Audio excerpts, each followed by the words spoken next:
अब तक आपने यहाँ तक इमाम हुसैन की जिंदगी का सफर देखा, उनकी विलादत से लेकर अब हम धीरे धीरे उनकी आखिरी कहानी की तरफ बढ़ रहे हैं। कूफा, सन 60 हिजरी। मुस्लिम अपने शहजादों के साथ तन्हा भटक रहे थे। ये देख कूफा की बूढ़ी औरत तवा ने अपने घर का दरवाजा मुस्लिम के लिए खोल दिया। कूफा, जो अभी तक इमाम के नाम से गूंज रहा था, अब खौफ की चादर ओढ़े खामोश खड़ा था। कूफा की गलियों में सन्नाटे की हवा चल रही थी। इब्ने जियाद ने कूफे का वह अहम दरवाजा जहां से कूफा में दाखिल हुआ जाता है, उसे बंद करवा दिया। उसने एक ही रात में उन लोगों से जेलें भर दी जो अहले बैत से मोहब्बत रखते थे और इमाम को खतों के जरिए कूफा बुलाना चाहते थे। ये ऐन वही वक्त था जब इमाम अपने घर वालों को कूफा की जानिब तैयार कर रहे थे। उन्हें मालूम था कि एक ऐसी बगावत जो उनके बाबा अली बिन अबी तालिब के वक्त से शुरू हुई थी, वो अब उन तक आ पहुंची थी।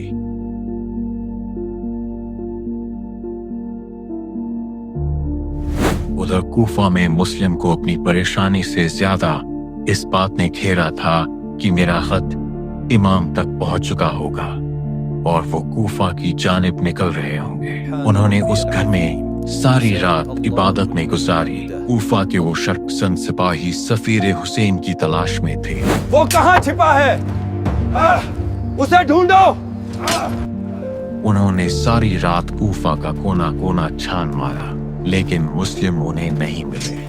इब्ने जियाद ने पूरे कूफा में यह खबर फैला दी कि जो मुझे मुस्लिम का सर लाकर देगा, मैं उसे 1,00,000 दिरहम इनाम दूंगा। ये खबर तवा के उस बदबख्त बेटे के दिल में आग भर देती है। क्या तुम्हें खबर है? उसे ढूंढने वाले के लिए बड़ा इनाम रखा गया है। क्या सच में? लालच ने उसकी आंखों पर पर्दा डाल दिया और उसने सुबह होने से पहले इब्ने जियाद के प्यादों को हजरत मुस्लिम का ठिकाना बता दिया। वो मेरे घर में छिपा हुआ है। फज्र की अजान का वक्त था।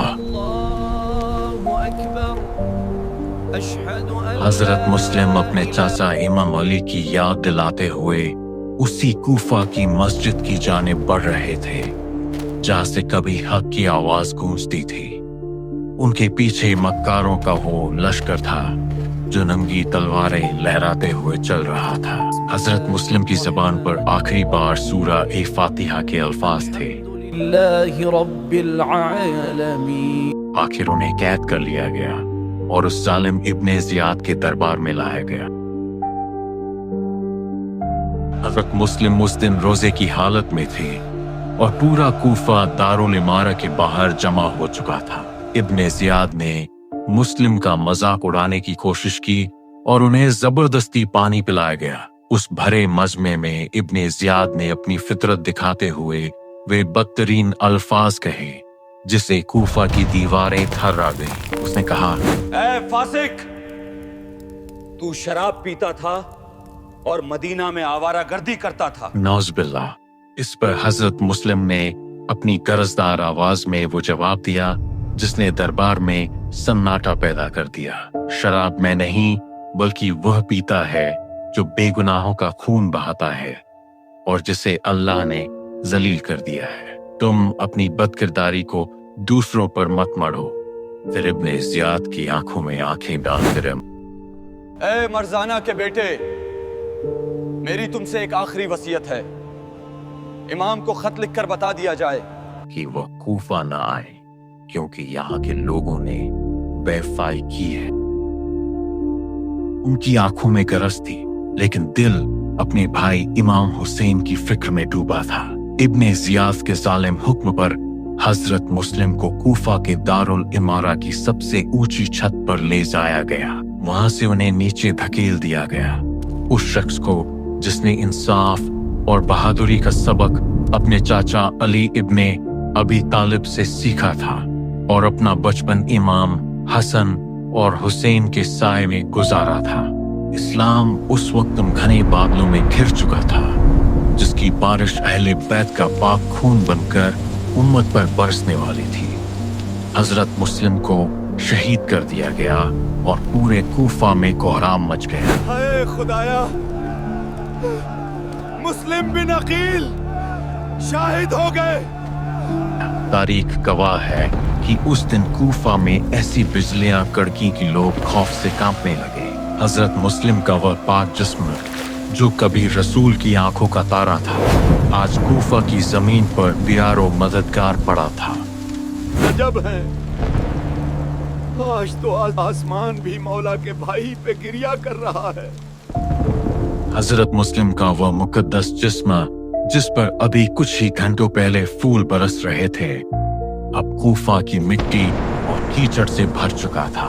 कूफा के वो कच्चे मकान और तंग गलियां बारिश में भीग चुकी थी, मानो हजरत मुस्लिम की मजलूमियत पर आज आसमान भी गिरिया रो कर रहा हो। हर गिरती बूंद कूफा की उस बेवफाई का मातम कर रही थी जिसने एक मुसाफिर को तना छोड़ दिया।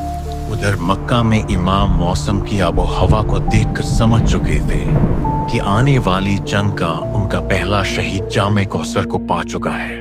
जरा सोचिए उस मंजर को जहां मदीना वीरान पड़ा है, मक्का खौफ के सन्नाटे में है और कूफा मातम के आंसू रो रहा है। इमाम अपना आखिरी रास्ता पकड़ चुके हैं। उनकी हर एक पल की खबर यजीद तक पहुंच रही है। इमाम अपने दिल को संभाले कूफा की जानिब निकल चुके हैं। घोड़ों के सुमो की आवाज मक्का की फिजाओं में गूंज रही थी, मानो हर आहट आने वाले बड़े तूफान का पता दे रही हो।